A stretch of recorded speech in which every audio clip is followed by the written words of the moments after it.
Estimadas alumnas, alumnos del módulo de calidad en atención de usuarios, nos encontramos en esta oportunidad en la semana del 5 al 12 de junio, la clase correspondiente a esta semana. La saludo con mucho afecto, mucho cariño, ¿cierto? Esperando que todos ustedes se encuentren lo mejor posible. Recordar, cierto, que hoy vence el plazo para realizar el trabajo que estaba propuesto, el segundo trabajo, de un total de 3, ¿cierto?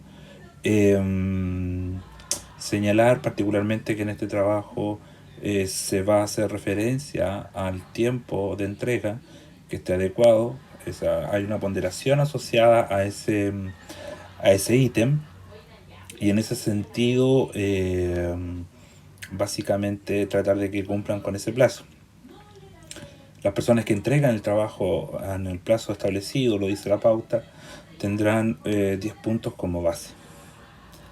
Espero, cierto, de que efectivamente puedan, no hayan tenido mayor inconveniente. Me he comunicado con alguna de ustedes de manera particular, han aprovechado el tema del WhatsApp para hacer sus consultas y espero que no hayan mayores dificultades, entendiendo, cierto, de que si lo hacemos a última hora también podríamos tener eventualmente algún inconveniente. Espero de corazón que no sea así y más nada me queda que empezar la clase de hoy. Vamos a partir en los 14 puntos de la calidad total, que son los 14 principios de Deming.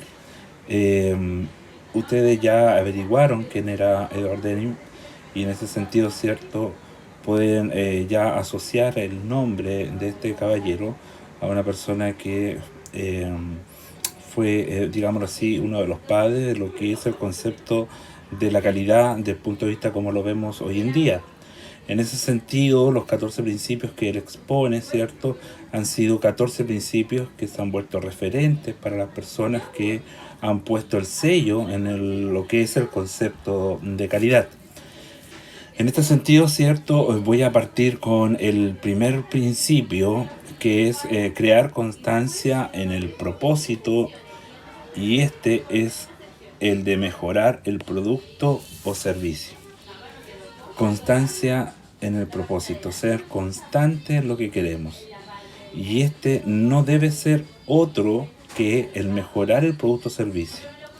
Si alguien asume que lo que importa es el recurso, estaría equivocado.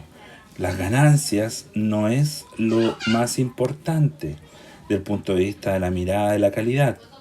Ahora, cualquiera de ustedes podría decir también de que lo que uno está diciendo es algo iluso.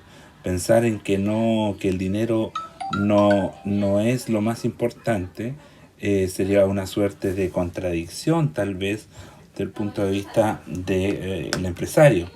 Pero cuando uno habla de que el énfasis está en mejorar el producto o servicio, más que nada está en el sentido de que si nosotros mejoramos el producto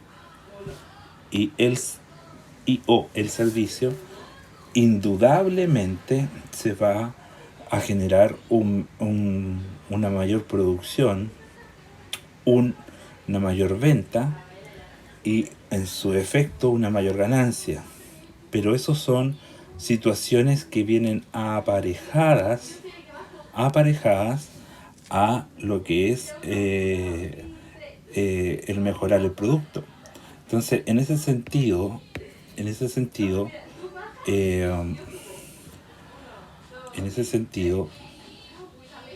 vamos a, perdón,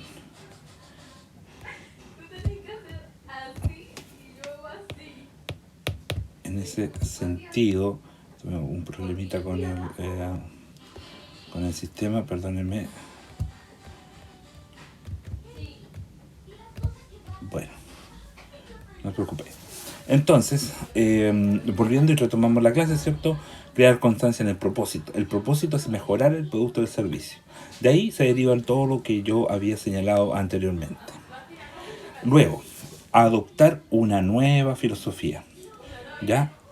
La filosofía en sí, adoptar una nueva filosofía, es adoptar una nueva forma de hacer las cosas, una nueva forma de entender que las cosas suceden.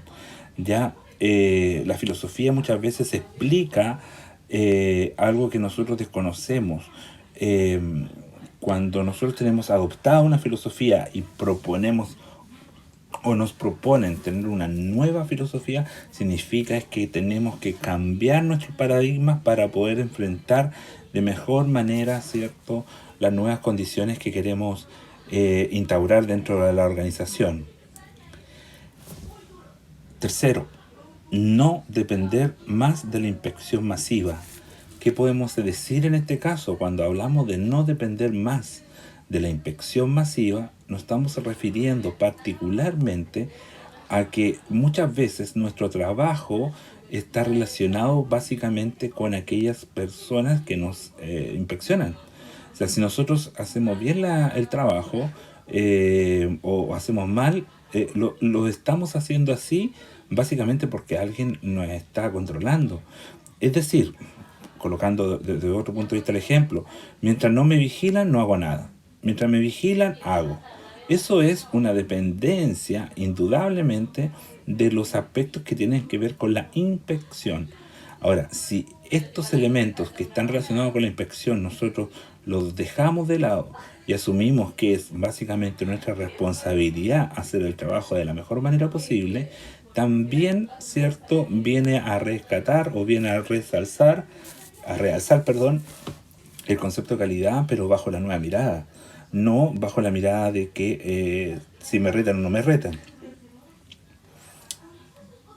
4. Acabar con la práctica de adjudicar contratos de compra basándose exclusivamente en el precio. Una situación que en distinto orden nosotros podemos encontrarnos en situaciones, quizás incluso nosotros en nuestra vida diaria podríamos eventualmente estar pensando que siempre hay que estar preocupado del precio.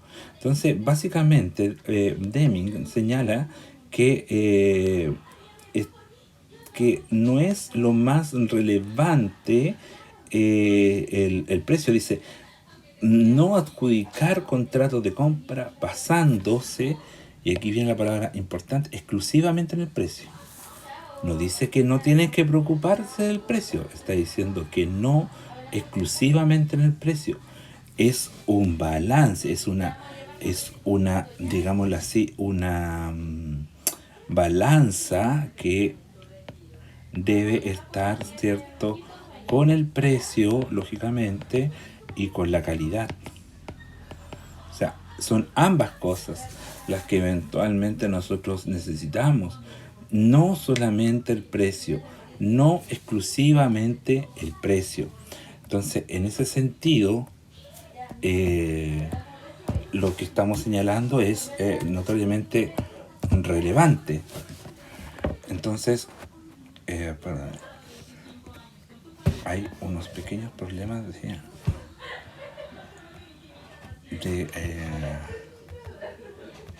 de ajuste que no sé qué está. Ya, sigamos. Mejorar continuamente el sistema de producción y servicio. Mejorar continuamente el sistema de producción y servicio.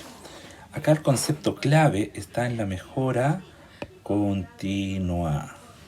Mejora continua. Nos invita, ¿cierto?, a que nunca tiene que haber conformidad. Siempre tiene que haber una sensación de que algo más nos falta. Algo más hay que por hacer. No va a llegar nunca el momento que digamos estamos totalmente satisfechos, hacemos las cosas muy bien y nos quedamos con eso. Hay que seguir alimentando esta idea básica, ¿cierto?, de que la mejora tiene que ser continua. Los buenos resultados de este minuto, de este año, no tienen por qué darnos la confianza a que se va a repetir eternamente los buenos resultados. hay que seguir haciendo cosas. Y la mejora continua se toma de la mano, básicamente, con aquellas dificultades, de aquellas oportunidades que uno puede ver que se están generando en el ambiente, en el mercado o en el contexto que estemos.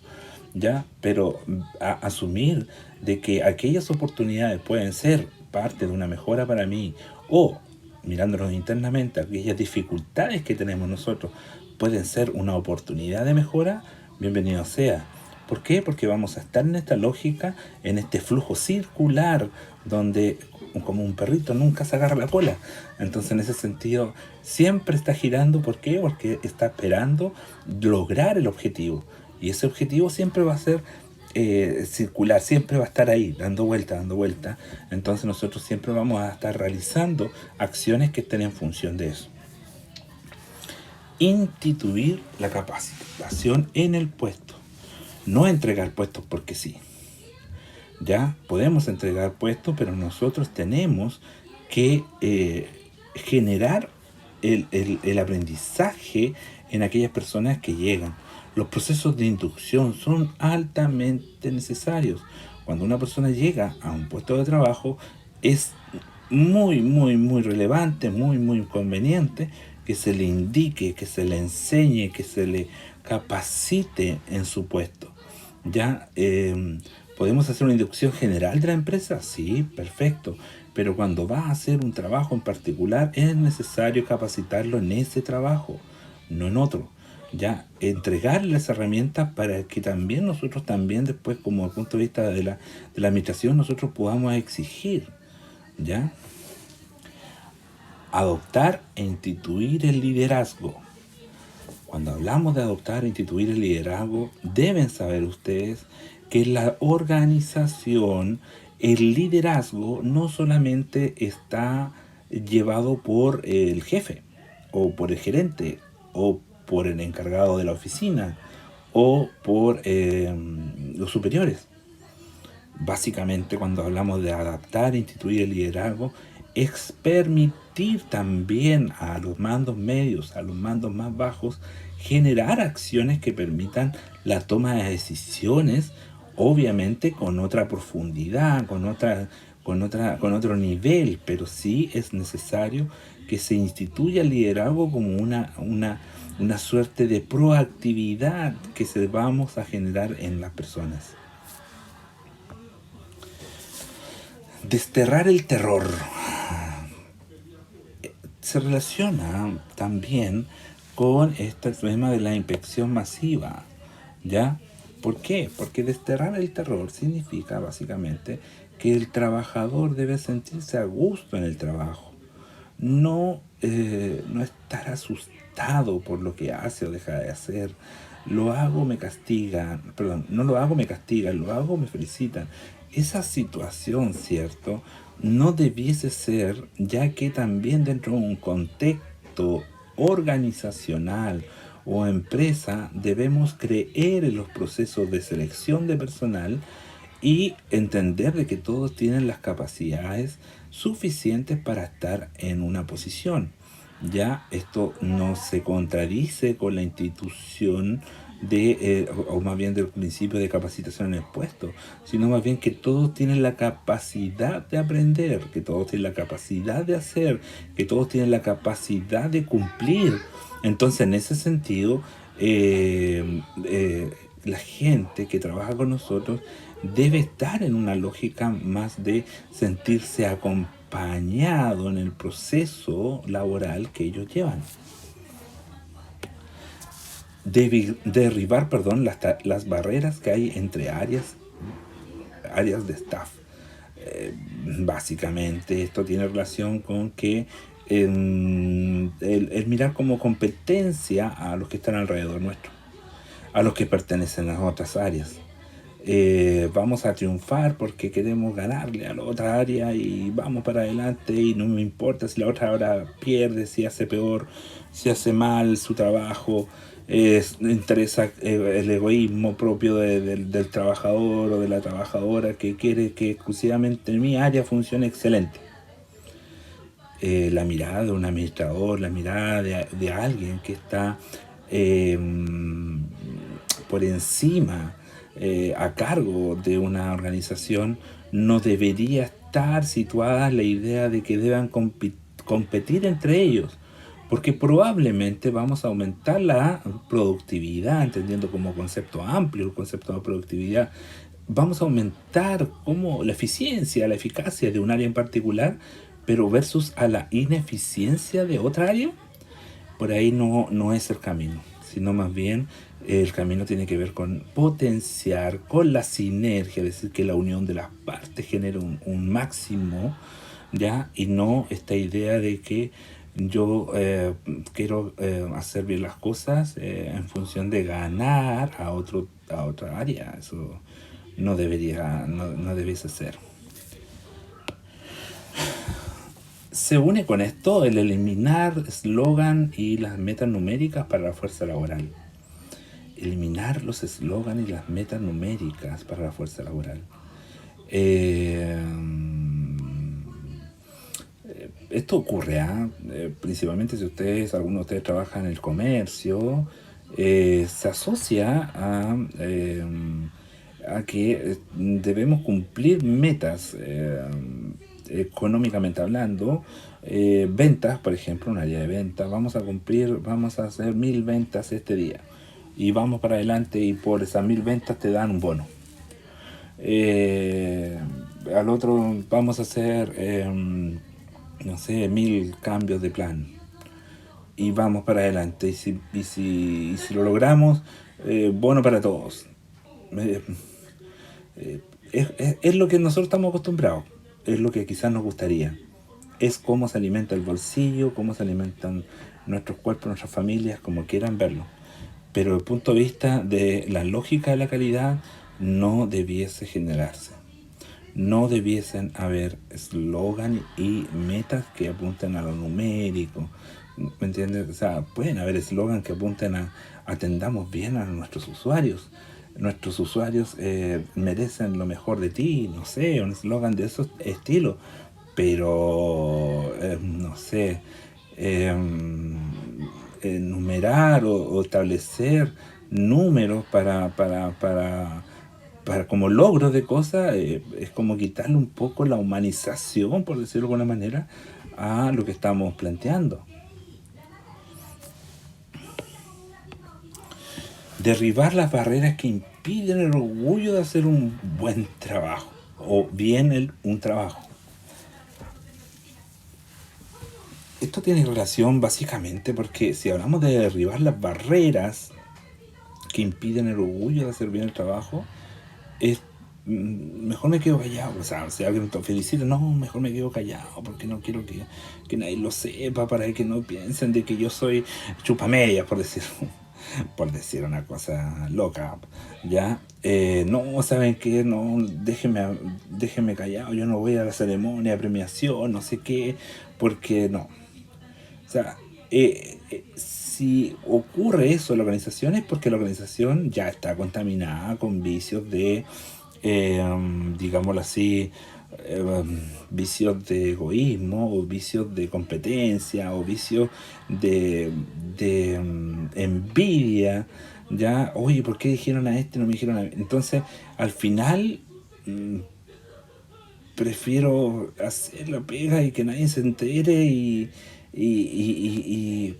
nada más. O sea, también hay que fortalecer cuando las personas hacen bien el trabajo, pero fortalecerlo, insisto, no desde el punto de vista numérico, sino desde el punto de vista cualitativo, no cuantitativo, sino cualitativamente, para fortalecer a aquellas personas que están definitivamente realizando su trabajo de la buena manera.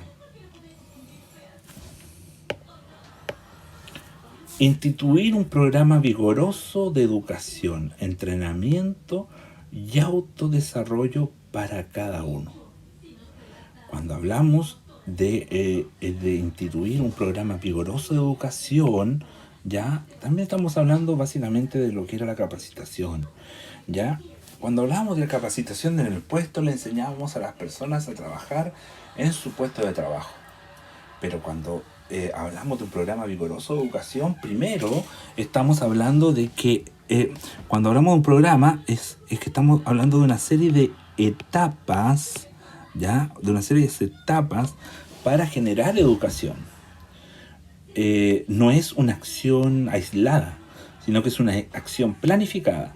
Es una acción que se desarrolla comúnmente en la organización y que los empleados muchas veces empiezan a agradecer porque básicamente no tienen la oportunidad en contextos normales de generar o de aprender cosas nuevas. Entonces, cuando hablamos de este tipo de cosas nuevas, básicamente también nos referimos al reentrenamiento. Ya está entrenado, pero hay que reentrenarlo con las nuevas tecnologías, con las nuevas condiciones del mercado, con las nuevas formas que existen.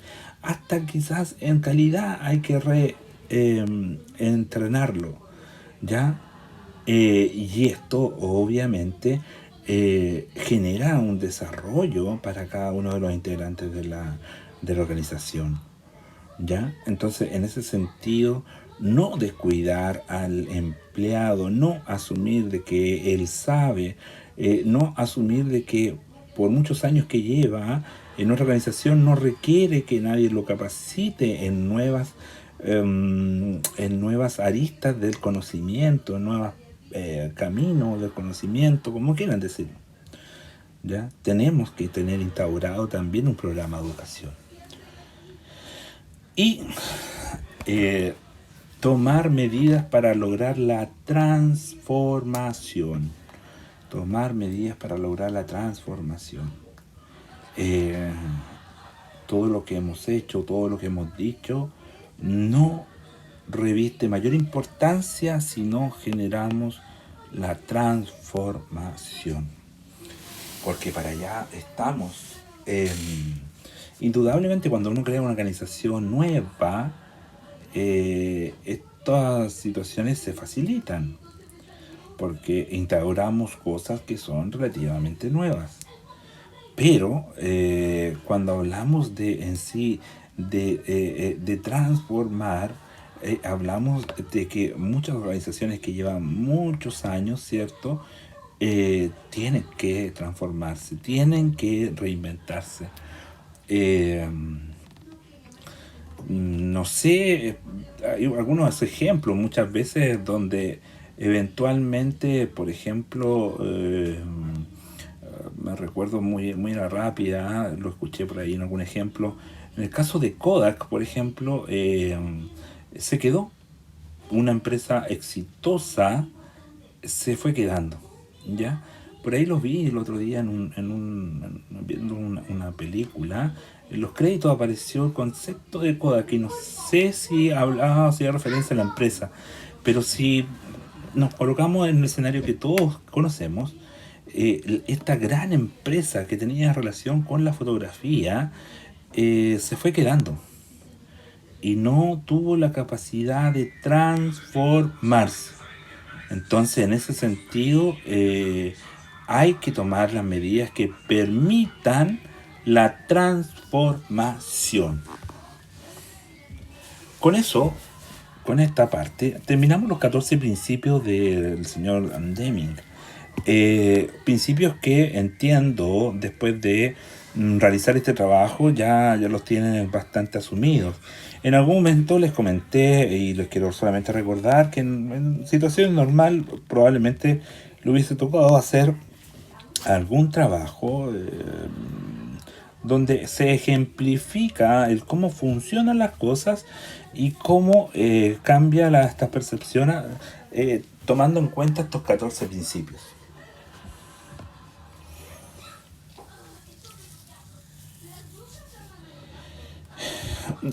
Kaoru Ichikawa es uno de los oyentes de Deming y postula otros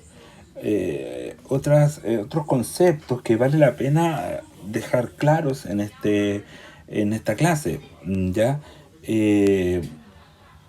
por ejemplo, bueno, CTC no es Compañía de Teléfonos de Chile, sino que es Control Total de la Calidad. Es responsabilidad de todos los empleados y todas las divisiones. Me recuerdo que parece que esta diapositiva la vimos, ¿ya? Pero de todas maneras, lo que abunda no daña. Es una actividad de grupo y no la pueden hacer los individuos. Exige trabajo en equipo. Ya hacer acciones de forma individual en relación a este concepto no nos sirve de mucho. Por el contrario, ¿cierto? Esta es una lógica que debe ser realizada en equipo. El control total de calidad, en el control total de calidad, los gerentes medios, es decir, los mandos medios, serán tema frecuente de discusiones y críticas. Mejor estar preparados, porque, y acá, por ejemplo, en Chile, mucho más tal vez, hay una costumbre arraigada de criticar a la jefatura. Nuestros empleados muchas veces tienen, eh, por crianza, por cultura organizacional, tienden a hacer críticas. A los empleados muchas veces les gusta que lo reconozcan, pero cuando les toca a ellos hacer reconocimiento, el reconocimiento siempre o muchas veces se va exclusivamente a la crítica. Entonces, en ese sentido, el señor Ishikawa señala que hay que estar preparados para una crítica fuerte, tal vez. Crítica que se asume dentro del modelo, que debe existir, pero que en el tiempo no debe permanecer. Las actividades de los círculos de calidad son parte del control total de calidad.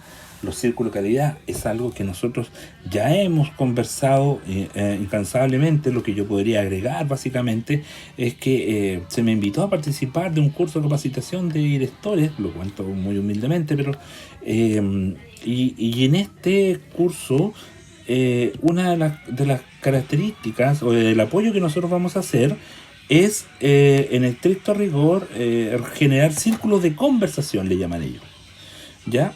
Y el círculo de conversación, para el ejemplo, está compuesto por directores o personas o docentes que tienen intenciones en algún momento de liderar equipos, liderar colegios, ¿ya? Lo que siempre es valorable.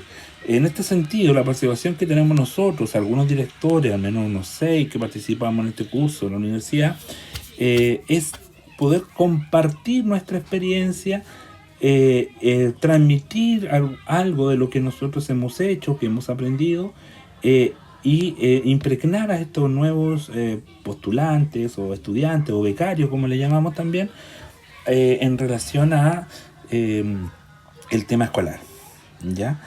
Reitero, porque digo esto porque la lógica es la misma. Se llama círculo de conversación, pero son círculos de calidad.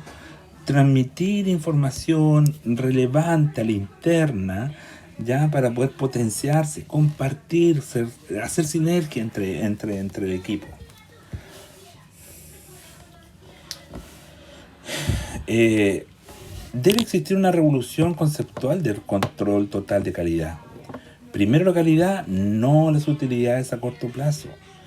Es algo relevante porque si nosotros apuntamos en primera medida a lo que es la calidad, ¿cierto? Las utilidades vendrán por sí solas, pero no esperemos utilidades a corto plazo. No lo hagamos, porque no nos va a servir, ¿ya? Orientación hacia el consumidor, no hacia el producto, o es decir, hacia el usuario y no hacia el producto. No, no hacia el papel. Si nosotros estamos en el ambiente público, no orientemos todo a que tenga o no tenga el papel, sino también a la persona que requiere ese papel. El proceso siguiente es su cliente. Hay que derribar las barreras del seccionalismo, ¿ya? ¿Qué significa esto? Que si nosotros vemos básicamente al cliente como una etapa del proceso, también debiésemos entender la lógica de la mejora también a ese cliente, ¿ya? Siempre hay que ver, a ver, por ejemplo, si yo tengo la etapa 1, y esto es horizontal, tengo la etapa 2, tengo la etapa 3 y tengo finalmente al cliente, ¿ya? Si yo tengo al cliente o al usuario, ¿ya? No es solamente el 3 el que tiene el cliente o el usuario ahí, sino que el 2 también lo tiene y el 1 igual. Eso es lo que dice al menos para entender lo que estamos conversando. O sea, el proceso siguiente, independiente que en estricto rigor sea el 2, siempre tiene que ser mirado como que es el cliente, ¿ya? O el usuario. Utilizar datos y números en las presentaciones, utilización de métodos estadísticos. Esto en ningún caso se contradice con lo que dice el señor Deming en términos de derribar las barreras numéricas, sino más bien lo que está haciendo es aterrizar los datos estadísticos, ¿ya? No percepción, no yo creo que, sino utilizar métodos estadísticos que nos den respaldo para tener los datos. Por eso es tanta la encuesta, porque cuando yo le consulto a mi usuario, lo llamo por teléfono, le pregunto, le pido que evalúe la atención, eso lo estoy transformando a una estadística, ¿ya? Y esa estadística me objetiviza la toma de decisiones o el comentario que yo voy a hacer, ¿ya? Nosotros no podemos percibir que nuestra gente atiende mal. Nosotros tenemos que saber si la gente atiende mal o no. Y para saberlo necesitamos hacer un muestreo, consultar al usuario, consultar al cliente para que nosotros recojamos específicamente, ¿cierto? El dato. Y ese dato va a ser decidor al momento de tomar decisiones. Respecto a la humanidad como filosofía administrativa, la participación, no mirarnos como máquinas, ya no mirar tampoco al usuario o al cliente como una máquina más, ya no como una cosa, no, espero me entiendan. Respecto a la humanidad como filosofía administrativa, humanizar nuestro trabajo, no volvernos parte de un sistema que nos atrapa y que todo lo que hemos criticado cuando nosotros llegamos y somos parte de ese sistema, nos olvidamos. Entonces, en ese sentido, ¿cierto? Darle un sello de humanidad, ¿ya? Y adoptarla como como parte de la administración, ¿ya? Son y somos personas, atendemos personas, trabajamos para personas. Entonces, en ese sentido, es muy, muy relevante lo que se acaba de decir. Y una administración interfuncional, que no solo esté dirigida a un solo punto, sino también que permita calzar con distintas funciones. Seguimos con don Kaoru Ichikawa.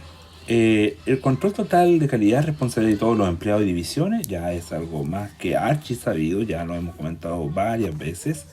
Es una actividad de grupo y no lo pueden hacer los individuos, exige trabajo en equipo, perdón.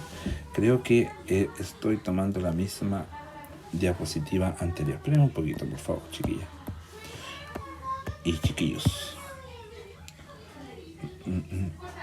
Nuevamente tuve un problemilla. A veces se que me queda pegado acá.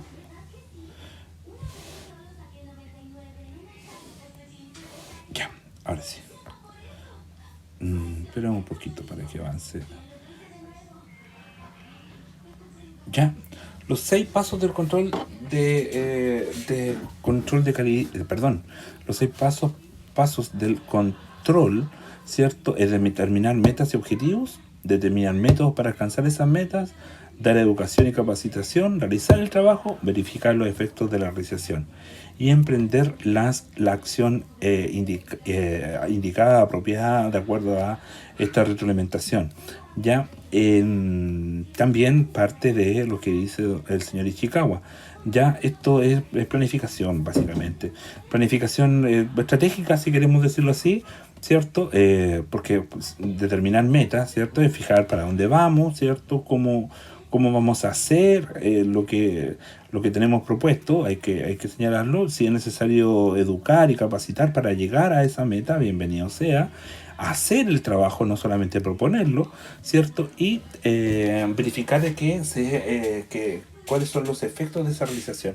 Los efectos de esa realización nos van a permitir que dentro de este flujo que ya dije yo que es circular, ya ese flujo, ¿cierto? Nos va a que si nosotros estamos haciendo bien las cosas, ¿cierto? Vamos a potenciarlo. Si estamos haciendo mal las cosas, vamos a cambiar la actividad, vamos a cambiar lo que vamos a hacer, ¿ya? Pero básicamente está centrado en esto, en la acción apropiada. Aplicar la acción más pertinente, por decirlo de alguna manera.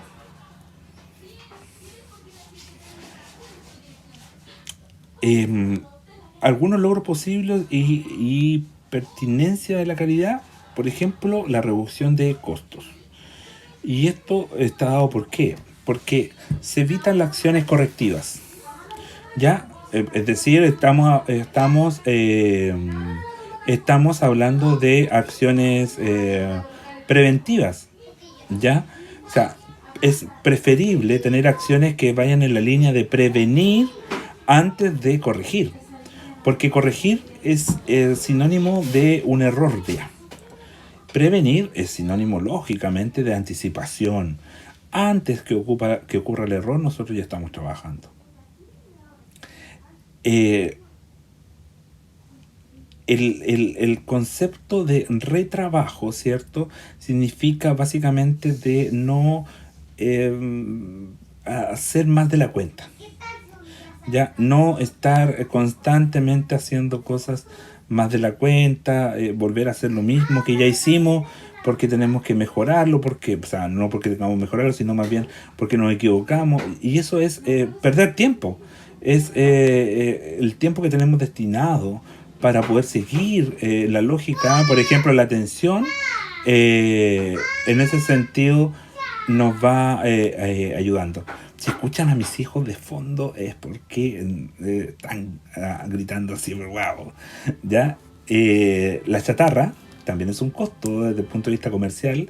Si nosotros tenemos mucha cosa mala, mucho error, eso se vuelve chatarra y alguien tiene que sacarla y alguien tiene que comprarla y alguien tiene que llevársela y alguien tiene que destinar tiempo, etcétera. También se genera costos por ese lado.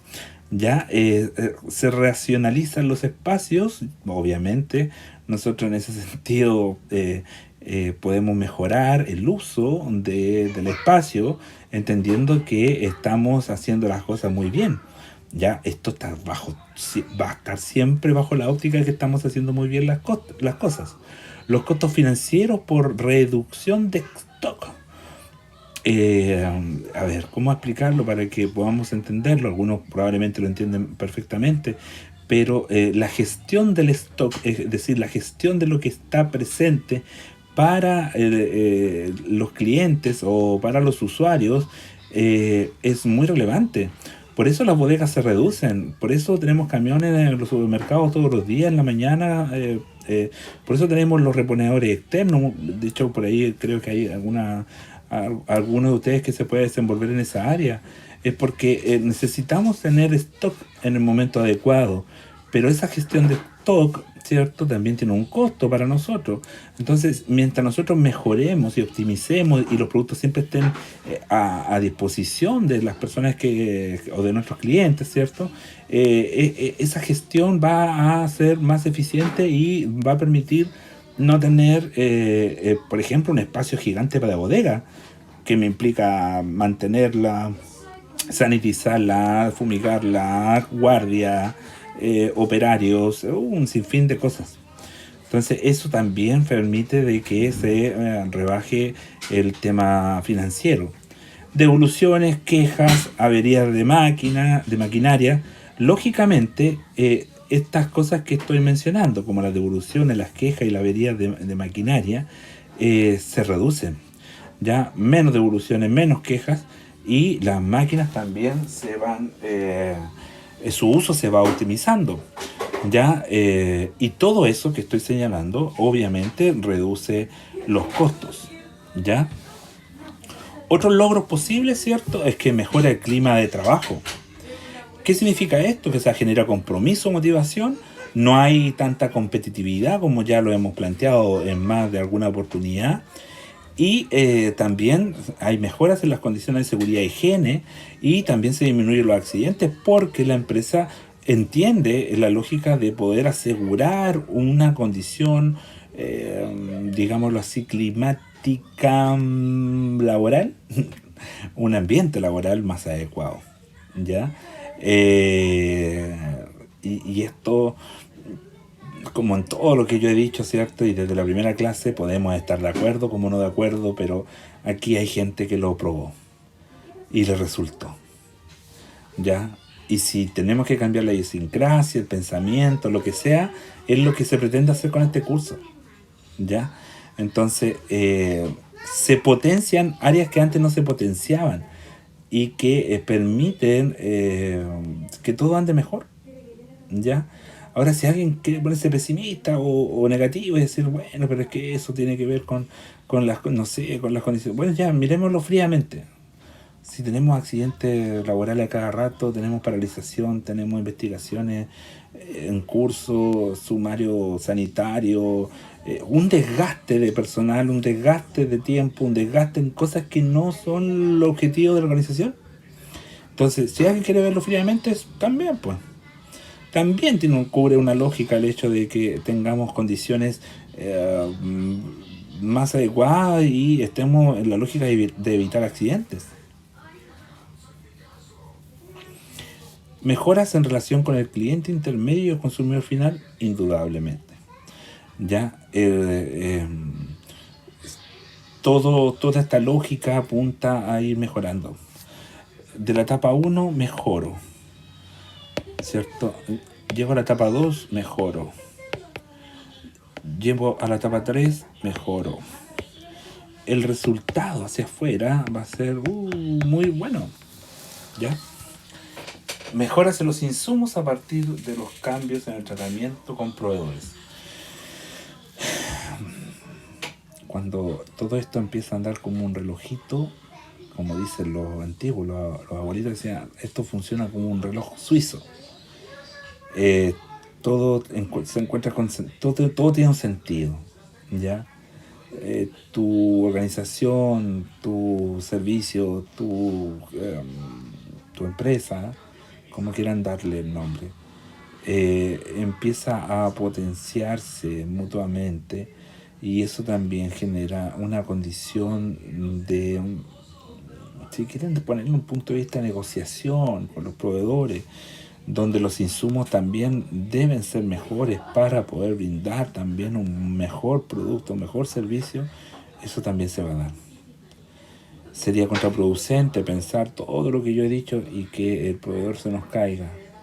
¿Estarían dispuestos? ¿Estarían dispuestas ustedes a trabajar con ese proveedor? Si no está calzando en la línea que ustedes esperan, ¿cierto? Entonces, por ahí va cambiando la idea o esta forma de ver también el proveedor y el proveedor cómo los ve a ustedes. Bastante tiempo antes que el doctor Edward Deming, a quien se lo considera el padre de la calidad total, ¿cierto? La definió como una rueda que gira continuamente sobre la base de una conciencia de calidad y un sentido de responsabilidad. ¿Para qué? Para producir calidad. No es algo tan irrisorio después de haberlo escuchado y pensado como lo dicen, ¿cierto? O más bien como lo puedan estar pensando ustedes. Em, Finalmente, voy a hacer alguna mención, ¿ya? Que tiene que ver con este concepto, y voy a hacer una mención de carácter general, ¿ya? Las normas ISO eh, básicamente son estándares de calidad, ¿ya? Estándares de calidad que están suscritos por distintos países, ¿ya? Eh, y que básicamente establecen una igualdad o equiparan los criterios con los cuales se observa una organización. Estos criterios permiten tener un diálogo común. Si yo sé de que tu organización está certificada por norma ISO o por otra, pero por norma ISO, si la mía está certificada por... Estamos hablando en un idioma común. Los procesos se llevan a cabo bajo ciertos parámetros. Y la acreditación ISO me certifica de que esos parámetros se están realizando. Si yo me relaciono con otra organización y también está certificada por norma ISO, por mucho que esté en China, ya estamos en un idioma común. Y eso básicamente nos permite el diálogo, ya nos permite el poder nos permite hablar de un mismo tema, ¿ya? Eh, por norma, se entiende, cierto, que es un documento establecido por consenso y aprobado por un organismo reconocido que establece para usos comunes y repetidos reglas, criterios o características para las actividades o resultados que procura la obtención de un nivel óptimo de ordenamiento en un contexto determinado. Este ordenamiento, ¿cierto?, es óptimo. Este ordenamiento es común. Este ordenamiento, ¿cierto?, ¿a qué apunta? A mejorar. ¿Ya? Porque por ahí se une con la gestión total de calidad. Se une porque estas normas permiten este ordenamiento, ¿ya?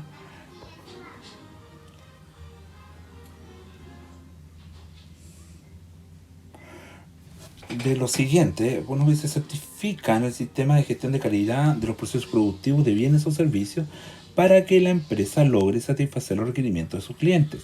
Por ejemplo, las ISO 9000 permiten estandarizar, palabra que ya traté de explicar, estándar, ya, la gestión de cualquier tipo de proceso, pero no asegura la calidad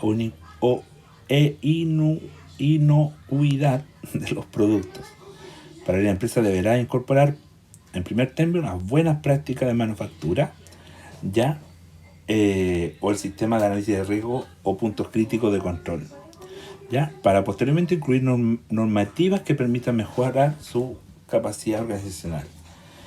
Básicamente, ¿cierto?, me quedo con la idea de que particularmente las ISO, pues existen las ISO 9000, las 9001 y así vamos pensando en un montón de ISO, ¿cierto?, que básicamente nos van estandarizando procedimientos y formas, ¿ya? Entonces, en ese sentido, lo que yo quiero rescatar de estas últimas diapositivas es básicamente que existen normas, entre ellas las ISO, que permiten generar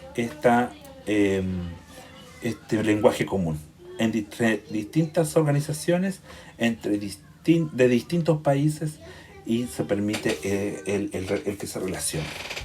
¿Ya? Eso por ahora, entonces, estimadas alumnas y alumnos.